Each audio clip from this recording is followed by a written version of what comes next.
جی السلام علیکم ورحمۃ اللہ وبرکاتہ۔ سوال کیا ہے کہ عاشورہ کے روزے کے بارے میں وضاحت فرما دیں، کیا صرف 9 محرم کو ہے؟ نہیں بھائی، صرف 9 محرم کو نہیں بلکہ 9 اور 10 دونوں کا روزہ رکھنا ہے۔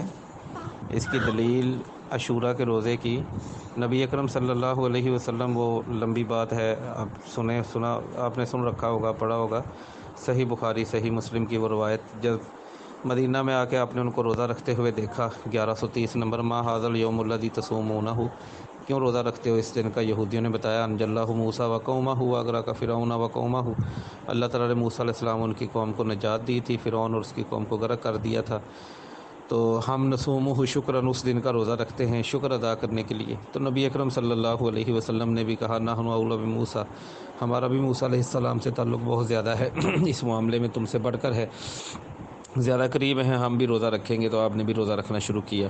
پھر یہودیوں کی مخالفت کی وجہ سے آپ نے فرمایا، لم بقیت الی قابل لا اصومن التاسع، اگر میں اگلے سال زندہ رہا تو میں یقیناً 9 کا روزہ رکھوں گا۔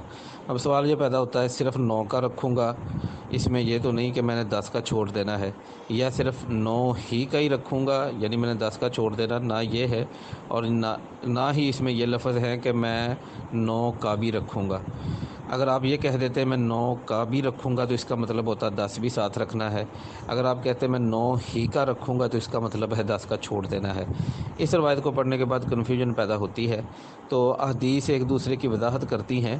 اس حدیث کی وضاحت ایک صحیح سند سے مروی حدیث سے ہوتی ہے، جو سنن الکبریٰ للبیہقی سے آتی ہے، بیہقی میں آتی ہے 8187 نمبر پر، صحیح ابن خزیمہ میں 2095 نمبر پر، اور امام طحاوی رحمہ اللہ تعالیٰ نے 3302 نمبر پر اس روایت کو ذکر کیا ہے۔